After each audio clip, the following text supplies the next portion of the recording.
menyebabkan wajibnya mandi. Kemudian kemarin kita sudah membahas tentang sifat mandi. Niku minimal mandi kemarin adalah niat rafil janabah. Kita niat mengangkat janabah. Karena untuk menghilangkan niku bukan sesuatu yang bisa dilihat mata, bukan sesuatu yang bisa kita angkat, bukan suatu kotoran yang bisa kita lihat. Janabah tersebut kan bukan sesuatu yang bisa kita lihat. Di dalam bahasa Arabnya kita niatnya rafil janabah, mengangkat, ataupun istilah menghilangkan, tapi menghilangkan dari segi maknanya, menghilangkan janabah, hukum janabah dari tubuh kita. Atau kemarin minimal kita niat mandi wajib, nawaitu fardhul ghusli, atau rafil hadas, saya niat mengangkat hadas. Itu cukup minimal niat dalam masalah mandi. Kemudian minimal adalah meratakan seluruh badan, seluruh rambut, seluruh apa yang ada dalam badan kita, baik yang berfungsi ataupun tidak, baik yang bisa merasa sakit ataupun tidak. Apa yang ada dalam tubuh kita, yang ada di luar, niki seluruhnya wajib dibasuh sekali. Niki minimal mandi. Dan otomatis kemarin harus, karena innamal likulli imri'in ma nawa, maka setiap perkara niku harus ada niatnya. Innamal a'malu binniyat.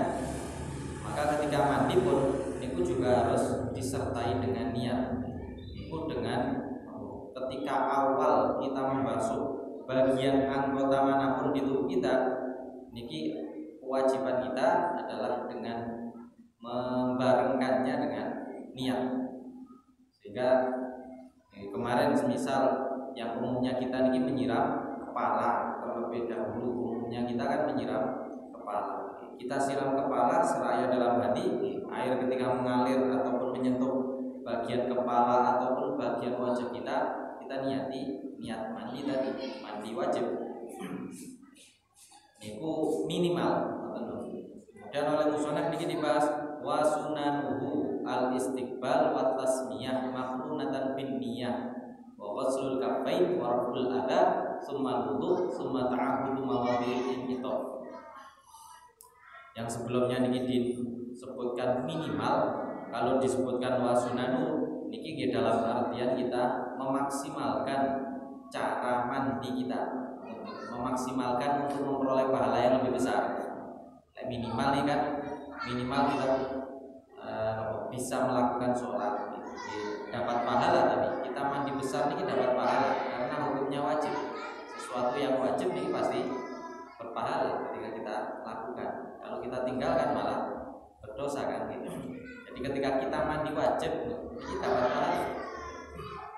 Mandinya saja bukan belum yang lain. Mandi sekali seperti minimal mandi tadi. Seandainya kita tambah sunnah-sunnahnya, maka pahala tersebut akan bertambah besar. Sunnah-sunnahnya yang pertama adalah al-istiqbal, menghadap kiblat. Kalau kita bisa, kita menghadap kiblat ketika mandi. Ketika kita mandi, niki mandi wajib. Mandi sunnah pun pada dasarnya sunnah menghadap kiblat. Mandi sunnah Jumat yang kita lakukan setiap minggu, setiap Jumat kan gitu. Niku sunnah juga menghadap kiblat.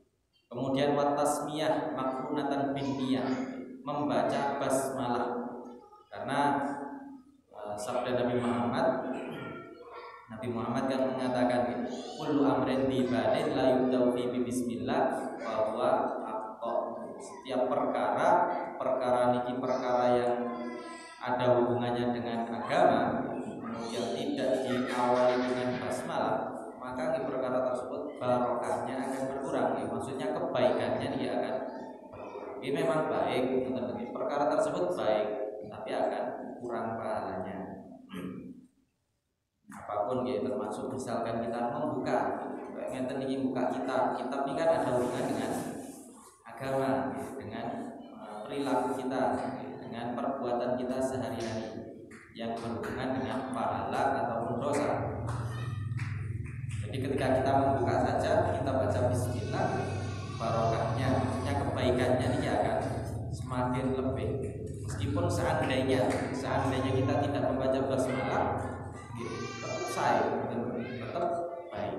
Kita keluar rumah, buka pintu, meskipun betul mau coba basmalah semisal tapi ketika kita barengi dengan basmalah kan lebih termasuk ketika mandi.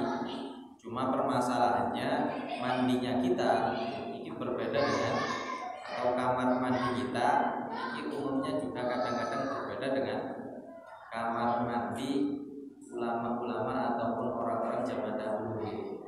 Zaman sekarang kamar mandi umumnya pasti ada WC-nya, umumnya ini pasti ada WC. Kemudian otomatis kamar mandi umumnya kita buat untuk tempat khusus untuk kencing, tempat khusus untuk kencing, juga tempat khusus untuk buang kotoran besar. Dalam hal-hal ataupun tempat-tempat yang semacam niku ketika kita berzikir dengan lisan yang bisa didengarkan oleh telinga, maka hukumnya bisa makruh, bukan haram, tapi makruh. Jadi seandainya kita ingin mandinya di rumah kita kamar mandi ada WC-nya, kita membaca basmalahnya di dalam hati. Pikir apapun kita baca di dalam hati. Pikir bukan niat. Kalau niat itu kan ini tanpa kita menyebut asma Allah tadi loh. Seandainya niat kita nawaitu wudu'a atau mawar, itu meskipun di dalam WC itu masalah. Tapi kalau kita tambahin nawaitu wudu'a lillahi, ada lafaz lillahnya, ini yang bisa menjadikan ucapan kita ini makruh di dalam tempat yang kurang pantas setelah untuk kita menyebut dengan lisan di tempat tersebut. Kalau dengan hati itu malah saya, dimanapun kita ingat Allah kan saya, masuk di dalam tempat-tempat semacam itu. Jadi kita membaca basmalahnya di dalam hati. Kemudian lebih afdal lagi wa ghuslul kaffain. Sunnah bagi kita untuk membasuh kedua tangan. Ini seperti dalam masalah wudu. Dalam masalah wudu kita sunnah membasuh kedua tangan, sunnah berkumur, sunnah memasukkan air ke dalam hidung untuk membersihkan hidung. Niki dalam masalah mandi pun juga sunnah membasuh kedua tangan. Sama dengan hal masalah wudu. Kemudian waraful adha, menghilangkan kotoran yang bersih dari tubuh kita. Kalau kotoran yang najis ini wajib kita hilangkan. Tapi kalau kotoran yang bersih ini sunnah dihilangkan terlebih dahulu, baru kita siram, baru kita niat mandi tadi. Kotoran bersih ini misalkan seperti umbel, ingus, kemudian kotoran mata misal, ataupun ada kotoran-kotoran kita habis berhubungan dengan sesuatu, tepung semisal, kemudian menempel di tubuh kita. Ini sebelum mandinya, ini sunnah untuk dibersihkan terlebih dahulu, lalu kita mandi. Termasuk damel sabun misal kita damel sabun dhisik, damel sabun rumiyin, sunnah untuk dihilangkan terlebih dahulu. Karena nanti bisa juga menjadi masalah dalam masalah mandi kita. Seandainya sabunnya masih banyak, sabunnya ini bisa berubah kondisi air yang kita siramkan. Kalau yang najis ini wajib. Seperti contoh istinja kemarin, istinja ini kan boleh dengan air, boleh dengan memakai batu atau yang sejenis dengan batu. Seandainya kita istinjanya dengan batu atau sejenisnya, otomatis kan boten bersih, tidak sangat bersih, kata begitu. Kalau kita lihat atar ataupun bekas yang tipis, ini kemungkinan masih ada di tempat keluarnya kotoran kita. Jadi seandainya kita mandi wajib, kita gosok, kita bersihkan dan harus diperhatikan area tersebut. Soalnya umumnya orang ini lalai akan area tersebut. Soalnya dianggap biasa wis ngadeg pokok adus ngoten tok nggih, pokok air mengenai badan. Padahal untuk memperoleh pahala yang lebih besar nggih, termasuk juga untuk agar mandi kita niki sah, maka seluruh bagian zahir dari tubuh kita harus dibasuh, termasuk yang ada di area dubur kita yang luar. Kenapa kok dikatakan luar? Dengan bayangan seandainya kita jongkok, otomatis kan kalau dilihat, seandainya dilihat kan pasti terlihat. Ini kan menunjukkan bahwa hal tersebut bagian luar dari tubuh kita, bukan bagian dalam. Bagian dalam cara hidung niki semisal di dalamnya kan tidak mungkin kita bisa melihat.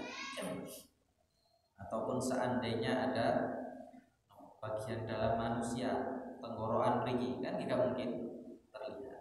Tapi kalau bagian belakang ini, seandainya kita jongkok, seandainya kita niki sujud semisal ini pasti, seandainya kita lihat pasti kelihatan.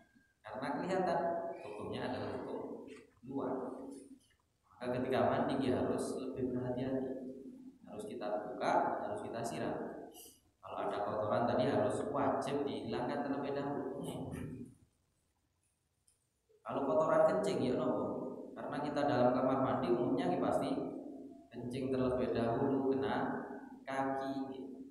Niki tirose Imam An-Nawawi nggih, mboten salah. Dalam mazhab kita pada dasarnya ada perbedaan pendapat. Ada ulama niki yang menyatakan kalau mau mandi atau mau wudu, bagian yang harus dibasuh niku harus bersih dulu dari najis. Maksudnya seandainya kaki niki najis nggih kudu disiram sekali dulu sehingga najis tersebut hilang, baru kita siram kedua kali untuk siraman untuk mandinya.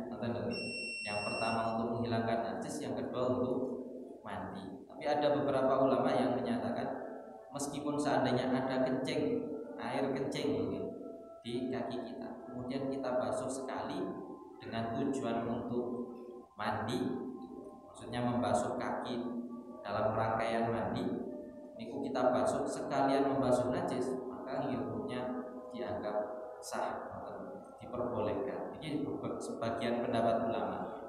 Sebagian yang lain dia tadi harus disucikan dulu baru disiram. Tidak tercedeng diangkat dulu misalnya disiram pisan baru disiram lagi. Sebagian lagi ulama lain ini langsung disiram sekali tok niku sudah mencukupi. Ini seandainya air kita terbatas, umumnya di Indonesia kayak koyo atau cegar-cegur ya, nyiram kan cukup sekali, harus 3 kali 2 kali.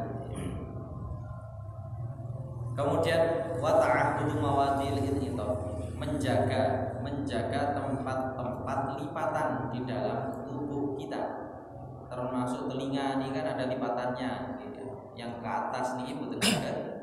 Kalau kita siram dari atas dan tidak kita gosok, kita jalankan air di situ, tidak akan terkena air kemungkinan. Ini harus dihati-hati. Kemudian seperti wudhu, area kelopak mata, baik yang ini ataupun yang sebelah hidung, ini kan umumnya banyak kotorannya kadang-kadang. Itu juga harus dibersihkan. Dan itu lipatan. Seandainya kita mandi meremnya tentok kan kemungkinan ada beberapa yang tidak kemungkinan. Makanya meskipun merem melek malah bisa sakit makruh juga dan tidak sunnah untuk kita membuka mata ketika mandi ataupun wudu. Tapi kan bisa kita gosok. Kita pejamkan mata kemudian kita basuh dan kita gosok. Air pasti akan masuk. Lipatan tubuh, lipatan teng ketiak, lipatan di perut, kemudian pusar kita, seandainya pusar kita ini terlalu kotor, dibersihkan. Kadang-kadang tiang sabunan kan cepet-cepetan, jadi di pusarnya ini numpuk sabun. Seandainya kita mandi, sebaiknya lebih diperhatikan lagi. Sari dibersihkan dhisik baru disiram. Kemudian lipatan bagian bawah kaki dan lain sebagainya. Ini perlu diperhatikan, termasuk lipatan yang ada di pantat tadi yang banyak orang ini lalai dalam masalah tersebut. Dan lipatan-lipatan apa? Kemudian wa takhlilu usulis sya'ri talatan biyadil mablulah. Dalam syariat kita ini kan dianjurkan untuk tidak boros pada air, dianjurkan untuk tidak israf, istilahnya tidak boros terhadap penggunaan air. Dalam hal wudu niki pun sunnah bagi kita untuk menghemat air dengan cara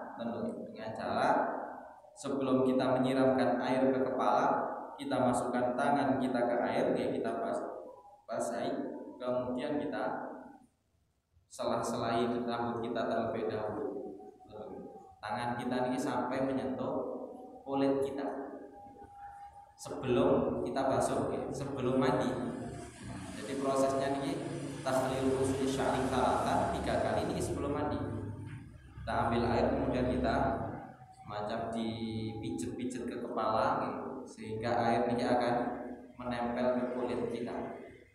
Sehingga ketika kita basuh sekali, itu otomatis air kan sudah meresap ke dalam kulit kepala. Jadi kan hemat penggunaan air daripada kita langsung siram di dalamnya masih belum, apalagi yang rambutnya agak panjang, jadi harus disiram sekali langsung siram lagi, kan masih butuh proses. Jadi untuk menghemat air kita masukkan tangan yang basah kepada rambut kita terlebih dahulu sebelum mandinya.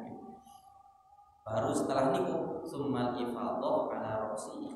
Sunnahnya adalah menyiramkan air, mengguyurkan air ke kepala terlebih dahulu.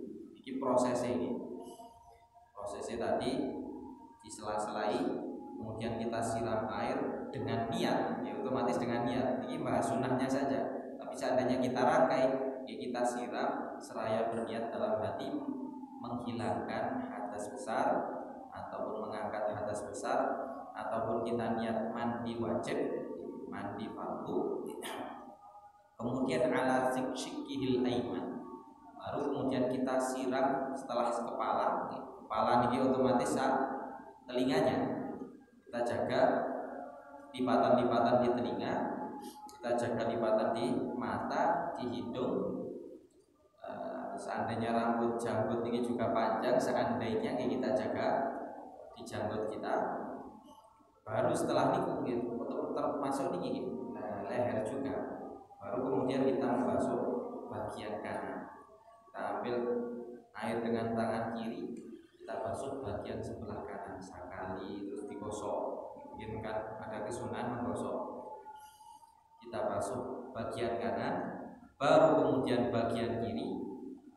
Niku diulangi 3 kali. Maksudnya disiram bagian kanan 3 kali, 1, 2, 3, diratakan sampai kaki kira-kira.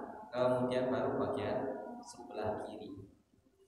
Niku ditambah wadal fi kulli marratin dengan digosok setiap membasuh. Jadi tadi kepala pun juga sunnah digosok dengan tangan. Kita membasuh kepala kan dengan menggosok bagian wajah, bagian rambut. Kemudian bagian tubuh kanan kita siram sekali, digosok, diratakan, ya, disela-selai jari-jari ini, ketiak, barang, kemudian sampai apa-apa yang perlu digosok seluruh bagian yang dibasuh. Kemudian disiram lagi, digosok lagi, disiram lagi, digosok dengan tangan, sehingga akan yakin air ini sampai kepada seluruh anggota tubuh kita. Itu sunnah. Meskipun dalam syarat ini kita tidak wajib yakin 100%, bukan harus memakai mikroskop, tidak harus memakai di zoom misalnya. Air ini benar-benar sampai tembus kulit, tidak ada 1 senti pun yang gak kena air misalnya. Itu tidak wajib. Kita cukup menyangka, kita cukup menyangka lihat dohire wis terbasuh gitu.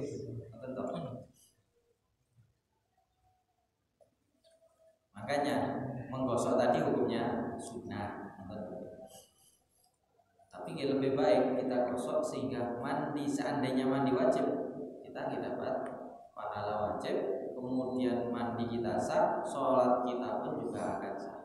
Seandainya mandi sunnah, ya kita gosok sehingga kita yakin seluruh air ini masuk terkena kulit kita, sehingga mandi sunnah kita pahalanya sempurna. Kemudian ada lagi istishabun niyah, yakni melanggengkan ataupun terus menerus dalam niatnya. Maksudnya niki dia ingat terus yang dia lakukan sekarang ini adalah mandi wajib. Dia ingat, bukan nawaitul husla fardhu, bukan ngoten terus nggih. Nawaitu fardhul husli, nawaitu fardhul husli, nawaitu fardhul husli, bukan begitu di dalam hati.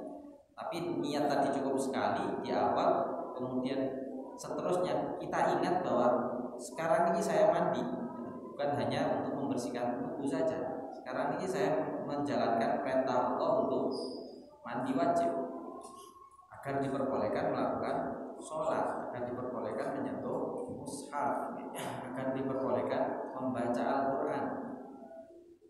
Dengan mandi wajib tadi, kita ingat bahwa kita ini mandi yang wajib. Ini pun namanya istishabun niyah. Kemudian wa'ala yang kusoma'u ansoin, sunnah air untuk mandi tidak kurang dari 1 sok.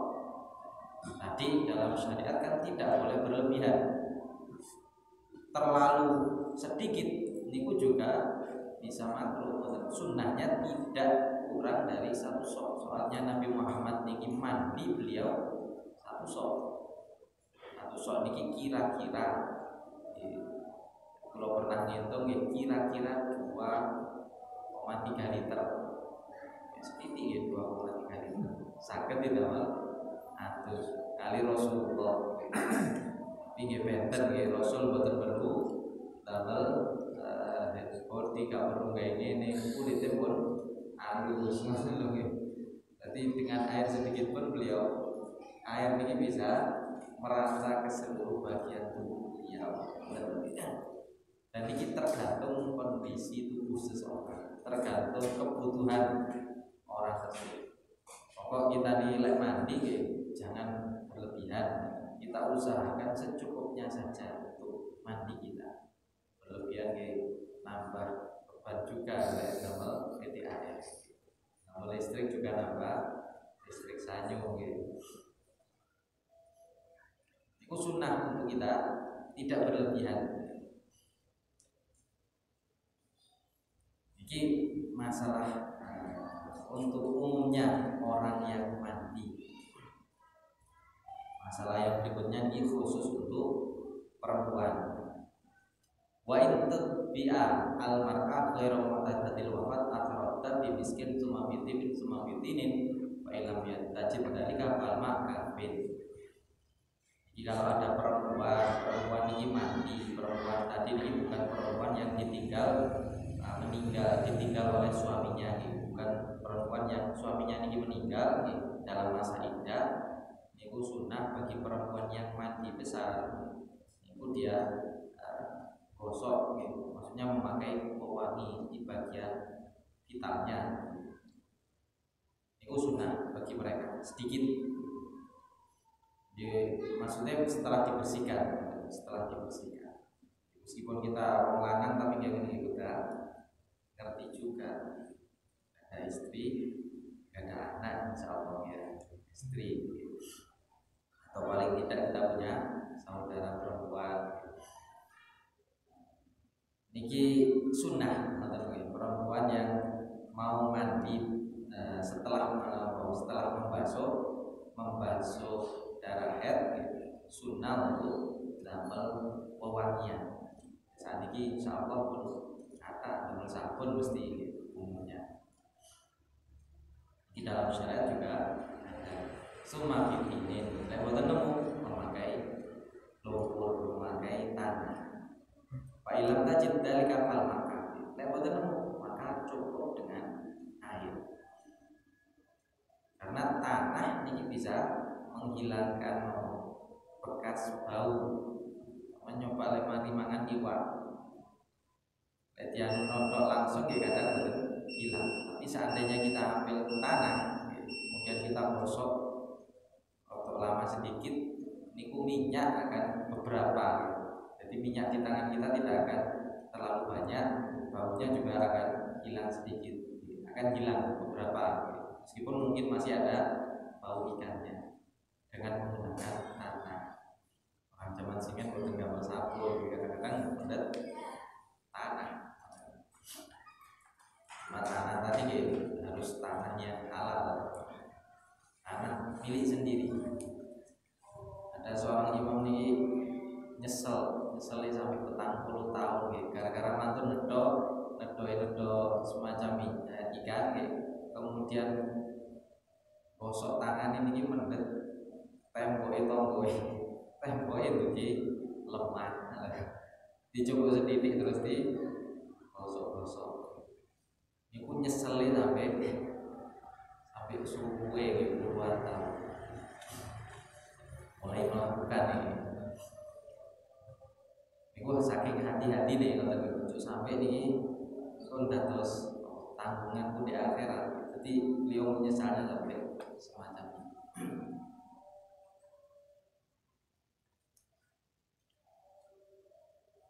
Kemudian untuk kita laki-laki ataupun perempuan wala yaghtasila min khurujil mani qabla al-baul, hendaklah dia ini tidak mandi dulu setelah keluarnya air mani sebelum kencing. Maksudnya sunnah mandi besar niku kita kencing dulu, baru setelah kita kencing baru mandi besar. Bukan setelah ngipi misalkan terus kesuwetan terus dhisik, gak usah nguyuh dhisik, kita mandi dulu niku karena ada kemungkinan seandainya kita tidak kencing dahulu setelah keluar mani, niku ada kemungkinan mani masih ada di dalam sisanya. Sehingga kita mari mandi terus nguyuh kok sewonten sisa keluar mani, kan mandi malih ya. Agar tidak terjadi semacam niku sunah untuk kencing dahulu baru mandi. Dalam masalah mandi. Jadi yang sempurna tadi ketika kita akan mandi kita menghadap kiblat, kemudian kita niat, kita membaca basmalah, kemudian seandainya ada kotoran kita bersihkan dari tubuh kita terlebih dahulu, kemudian kita membasuh kedua tangan, kemudian kita melakukan wudu seperti wudu sholat, kemudian tadi rambut, bagian yang ada rambutnya kita basahi terlebih dahulu, kita gosok, kita usap dengan air kulitnya, baru kemudian kita siram terlebih dahulu kepala seraya dengan niat mandi besar, kemudian 3 kali, kemudian bagian kanan ini 3 kali dengan digosok, bagian kepala tadi juga digosok, bagian kanan ini 3 kali digosok, bagian kiri 3 kali digosok. Terus niat ini jangan sampai hilang. Nanti menggunakan air jangan berlebihan. Yang tadi sebelum mandi kita kencing dahulu. Dan Mali terus musane wa yusannu dzikru al-ma'thur ba'da al-wudu. Sunnah kita zikir yang ma'thur setelah selesai mandi. Seperti wudu, doanya ini seperti doa wudu. Allah ja'alna tawabin ila akhir wudu. Asyhadu an la ilaha illallah wa akhir. Itu doanya sama. Kemudian watatul isti'anah, mandi ini sunnah, mandi sendiri, bukan dibantu ambek wong liya. Kalau mampu, kalau ada orang mampu ini makruh dibantu orang lain. Maksudnya disiram wong liya, disiram dhewe ae.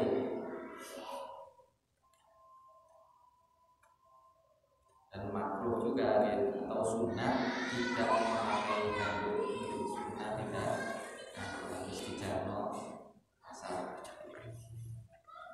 mulai boten menyebabkan kaki najis bisa. Kalau terlalu dihilangkan beberapa air itu tidak boleh. Tapi karena Rasulullah SAW ketika selesai mandi itu betul tidak melakukan. Pernah beliau ditawarkan oleh Sayyidah Maimunah terus betul belum dikawin. Nabi juga pernah sahabat melihat sholat subuh, Nabi ini masih ada bekas beliau mandi, tasnya netes di rambut. Kan itu juga salah satu dalil setelah ketika mandi besar tidak sunnah memakai itu, jadi dibiarkan. Ini beberapa hal tentang sunnah-sunnah, sehingga seandainya kita lakukan seluruhnya, ini kita pahalanya bisa sempurna, pahalanya bisa sempurna. Masukin insyaallah ya akan datang masuk di makhluk lagi tentang makhluk yang buruk.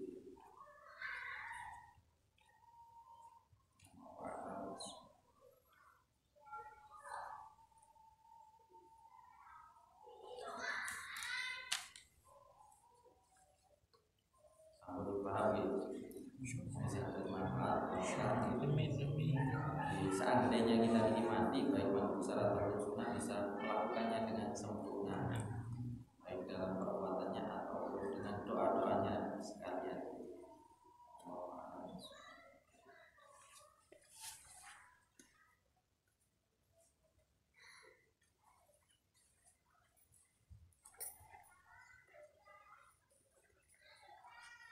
Bismillahirrahmanirrahim. Alhamdulillahirabbil alamin. Allahumma shalli ala sayyidina Muhammadin wa ala alihi washabbihi wasallim.